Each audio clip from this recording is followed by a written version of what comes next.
Hello everybody, my name is Kat and welcome back to my channel where we talk about all things horror. And we are going to dive right in today because we are talking, of course, about 28 years later. These are my initial thoughts right from the theater having seen it, and it was interesting. This will primarily be a spoiler discussion. I am going to be getting into specifics about the film. I mean, just general reaction before getting there, I would say that, I don't know, I'm kind of on the fence with this movie, although leaning more into liking it rather than disliking it. I think the thing for me that's still holding me up is having just watched 28 Days Later a few weeks ago. I think I came into this film with certain expectations. And that's not to say that I was expecting Alex Garland or Danny Boyle to come in and give us the same film. These kinds of genre-changing films like the first one is, those films are really like capturing lightning in a bottle. They're something that just come organically. It's not something that you can really go back and manufacture again. Nor was I really wanting 28 Years Later to be just a carbon copy of the first film. I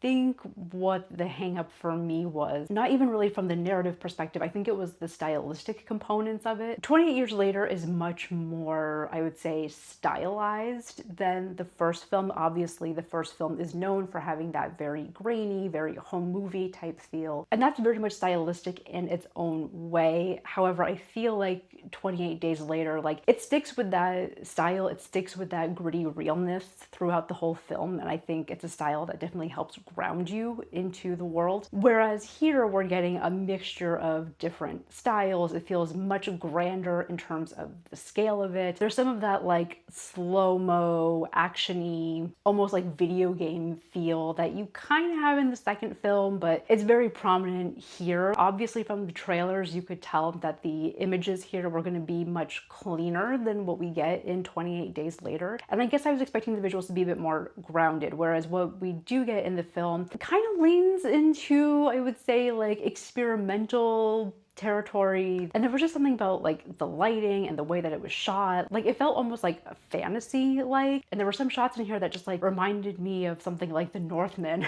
for example. And again, that was just not my expectation going into it. So I do think for me, some of the visual aspects of the film did distract me while watching it. And so now thinking about the film and digesting it, like I'm really trying to move away from the expectations that were created with 28 Days Later and just think about this film as its own thing. And that definitely seems to be what Danny Boyle and Alex Garland's goal is here. And there are definitely some parts to this film where it definitely felt like they were, you know, putting that stake in the ground to say like, this is its own thing. We are not doing what we did before. Strap in, it's going to be a wild ride. So yes, tonally and stylistically a bit of a shock. However, I do think that there are aspects of this film from a visual perspective that do work really well. And I do think there are some scenes in here that are genuinely creepy. And you definitely have what you see in the first film in terms of using long shots to really create this sense of unease. For example, one of my favorite moments in this film is in that first half of the movie where the young kid, Spike, I think his name is, and his dad have left the safety of their village to go out, and Spike's dad is trying to teach him how to kill these rage monsters. And there's the moment where they meet up with a bunch of the rage monsters that have just, I guess, formed this pack. And you get these like long shots of them throughout this whole sequence of them just kind of appearing like out of the trees and out of the wilderness, and they're just these like shadowy figures. And I thought shots like that worked really well. I feel like shots like that were very chilling. And then there's that scene where the rage monsters are chasing them through this abandoned house, and I love that whole sequence. That definitely felt like something that you would see in the first film, again using a lot of quick edits to just create this very frantic, kinetic energy. So you had moments like that that I thought worked really well. That being said, I don't feel like this film like creeped me out in the same way that 28 Days Later did. And I think a lot of that does play into the aesthetics of it and having that very grainy, unpolished look to it. There's something about that specific texture that just feels very unnerving. I think that's why we continue to be so fascinated with things like analog horror. And I think it's just because when you do have that kind of grainy, dirty look to it, there is an added realism to it, right? That doesn't have that like Hollywood sheen on it. I think there's also more of an intimacy fantasy with it because when things are grainy, you can't see as clearly. It kind of forces you as the audience to really pay attention to the images. And I think that creates the sense of danger, even in moments where the danger is not present. And I just didn't get that same feeling here with 28 Years Later. And I do think the stylistic component of it did kind of take me out a little bit. I didn't quite feel that same level of immersion that the first film gave me. And when thinking about the context of the story, like, yes, I think it makes sense in the fact that the first film is happening almost immediately after this outbreak takes place. Things have collapsed. People have no idea what's going on. It is a very chaotic time. Whereas here, we're seeing a society that has grown and evolved along with this virus, along with these monsters. So it makes sense that it wouldn't have that same frantic energy as the first film. As far as the themes of the film go, I think this is very much in line with what we see in the first film. You still have that general story about human connection and the need for connection. This film is taking on a more coming of age approach as well, which I thought was interesting in terms of having this young kid who is having to go out into this world, is having to come to terms with the realities of life and how that does sometimes mean saying goodbye to the people that you care about. And I thought it was kind of interesting that you have this village where this kid is and how everyone growing up in this village is pretty sheltered. There was something about it that felt almost, I don't know if medieval is the right term, but it just felt like a village that because of society collapsing, because of this quarantine that's happening, they just like regressed back in time almost, which I think was also playing into why this film felt like it had more of a fantasy element to it, because I feel like a lot of our fantasy films do tend to take place in, again, these like medieval times or just these times before modern society in history. So you have this group of people that are very sheltered. You have this kid who understands that there is something wrong with his mom, but he doesn't know what it is. His dad knows that the mother is dying. Probably other people in the community know as well, but no one's actually like saying it or coming to terms with it. I feel like now seeing the movie as a whole, I did really appreciate that they're setting up this mission of this boy and his father, of his father being like, you need to look death in the eye, you need to learn how to kill, you need to understand just the realities of this world, as a primer for getting him to come to terms with the fact that his mother is dying. And I feel like there was probably even something there with the father as well, trying to come to terms with it and just not doing it in a healthy way. You have the sheltered village on one side, and then you have like Ralph Fiennes' character, who is very much outside of society, who is very much considered this, you know, crazy person that nobody should trust, but is someone that is more in tune with the cycles of life, is someone that is very accepting of death. And so I kind of liked the journey that we see with Spike's character of him going from this very sheltered location, not really understanding what's happening, to then meeting up with Ralph Fiennes' character at the end, kind of meeting a different father figure in that sense. It felt very like Luke Skywalker and Yoda kind of energy, getting a different perspective on the world, and then for Spike being like, okay, I can't go back to this village and pretend that like nothing is happening, that I haven't seen what I've seen, that I haven't experienced what I've experienced. I have to go out on my own and become my own person.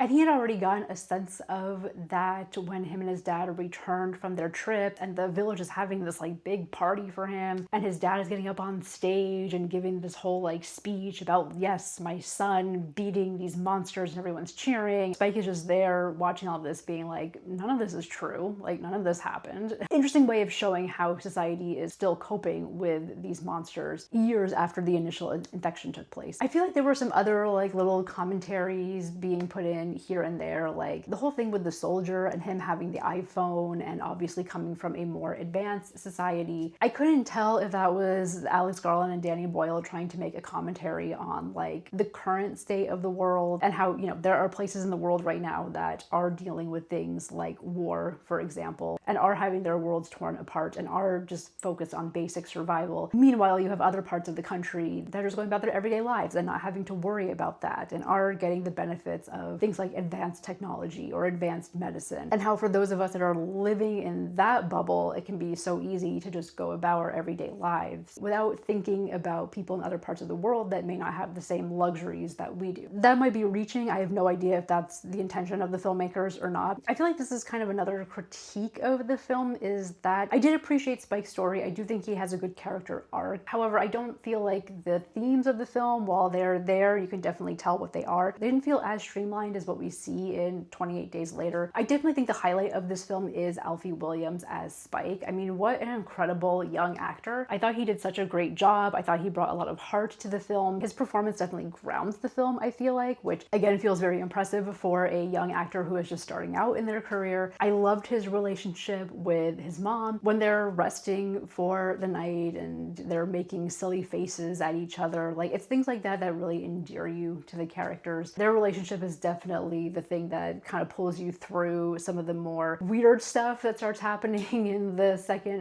and third act. And yeah, it really touches on, again, this genuine human emotion. And I like that we have a story in which the mother, she's not getting bit by a rage virus. We did see that in the first film. Here, we're seeing a mother who is just dying of natural causes. And I think a lot of Ralph Fiennes and his character coming in and talking about like how death is just this natural part of life. And because of that, that is something that in its own way should be honored, having this remembrance of people that have passed on. And I feel like with so much of the horror genre, the fear of death is in the fear of life being cut short, the fear of the unknown. Whereas here, I thought it was really interesting the way that they were bringing it as just part of natural human cycle. And that while it was painful and sad, and there's definitely grief associated with it, it's not that horror death that we're used to seeing. It's not the horrific death that is being brought on by these rage monsters. I know these themes are probably not going to be for everyone. I did enjoy it. This was one of the things that I did enjoy about the second half of the film. That being said, there were things about the second and third act that were not my favorite. I'll be honest here, I did not enjoy the whole baby subplot. Yes, I know babies represent hope and the future, like, okay, fine.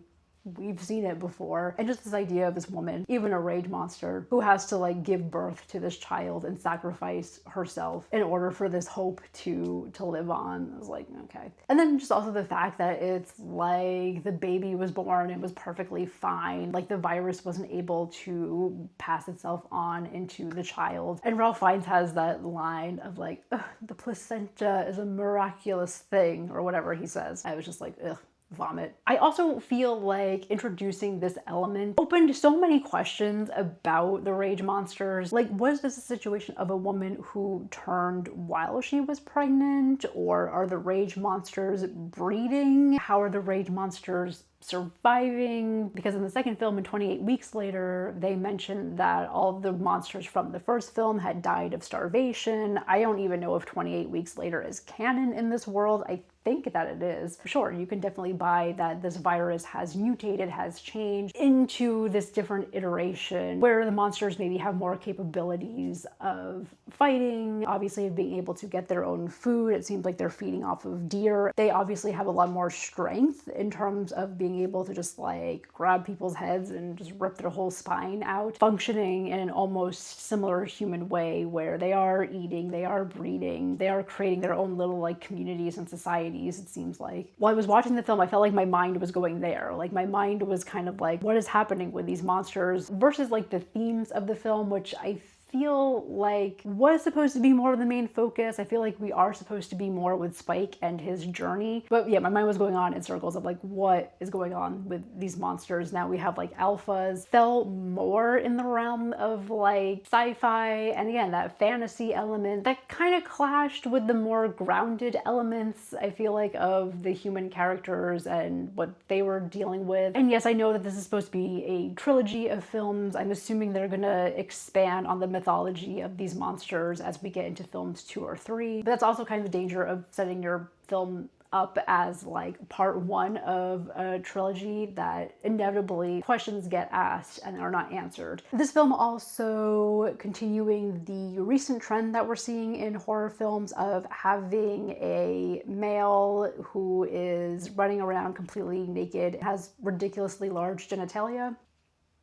And then we'll talk about the ending, which I know for some people is the deal breaker for this film. And yes, I think the ending felt jarring. That being said, there is something about having a group of people clearly grown up together, right? These are supposed to be the children at the beginning of the film. At least that's what I'm assuming is happening there, right? The children who were sitting around and watching the Teletubbies at the beginning, who have now grown up and have become their own like Teletubby type gang and men who just have samurai swords and going around killing zombies. Yes, within the logic that these films have set up so far, it's like, what the hell is this? That being said, a Teletubby zombie fighting gang is something that's just campy enough that I can get behind it. It is campy enough that I'm like, okay, Danny Boyle, you got me. I'm kind of curious to see where on earth you are gonna go with this. It was weird. I get why people don't like it. I'm not saying that I 100% liked it. I kind of did. This is what I'll at least say for this film, is that I had no idea where it was going. I have no idea where the next two films are gonna go, and that in itself is kind of intriguing. And that's kind of the thing about this film overall, and why I still kind of feel on the fence about it, of like, I liked it, but I don't know, I have complicated feelings toward it, because there were some moments in here that again were very grounded and very beautiful and spoke to that human experience, and then you get the Teletubby gang. In many ways, this film just feels like Danny Boyle and Alex Garland being completely unhinged and just being like, we're gonna throw whatever in here. I'm one of the like 0.01% of people that actually enjoyed Men, so like I can do unhinged Alex Garland, because I guess to me it's still more interesting, and I feel like he's still asking more interesting questions than what we see in a lot of other mainstream horror films. But again, as I was saying in the beginning, that ending definitely felt like a very distinctive marker of forget what you saw before in the past. We are doing something totally new from here on out. So the question is, will it work or not? How is this going to work on a larger narrative scale? What are your thoughts on 28 years later? Did you hate it? Did you love it? Did it live up to your expectations? Let me know your thoughts in the comments down below. And I will see you next week for Megan 2.0, which also looks campy and unhinged. Until then, thank you so much for watching, and I will see you next time.